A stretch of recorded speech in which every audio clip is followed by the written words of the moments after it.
It's been more than a year, around a year, since you came into this important role of really dealing with anti-Semitism.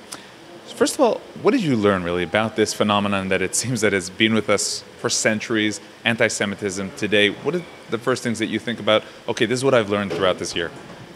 Well, I've traveled a lot to meet Jewish communities from across Europe, and I think what I've learned is how different the situation is for the various communities and how diverse the communities are themselves as well, and also how deep the fear goes when faced with anti-Semitism, which is really something that has, I think, grown, unfortunately, over the years in Europe again.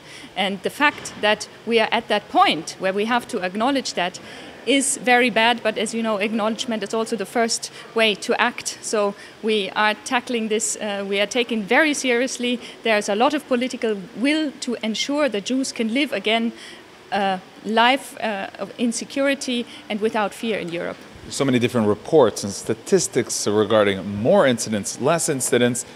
I believe that when you look at anti-Semitism, you look at really how serious it is and what kind of anti-Semitism. So what is like the worst sort of anti-Semitism that we're seeing these days? Well, I think it's very difficult to categorize. Definitely one anti-Semitic attack is one too much. But we see anti-Semitism on all fronts at the moment. We see it still with the right-wing extremists, the century-old type of racist anti-Semitism that still finds an audience here in Europe. We see the anti-Semitism that comes from within religious communities, extremists that attack the Jews and have now started to attack also Europe as a whole.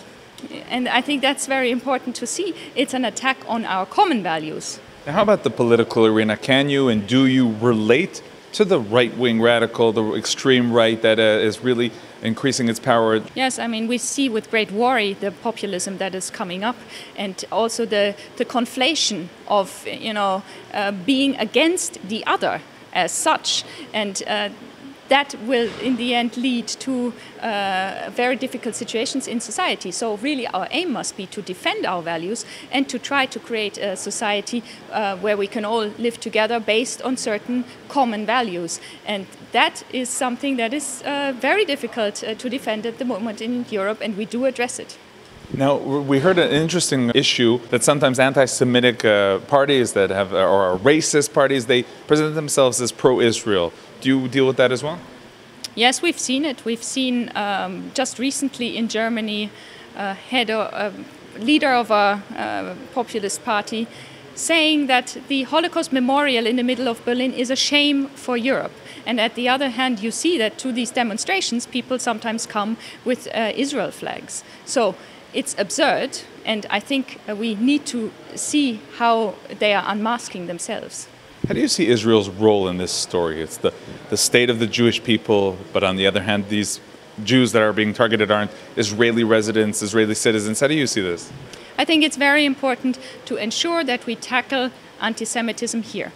When there's repercussions from the certain political views with regards to the Middle East conflict on Jews here, then it's unacceptable.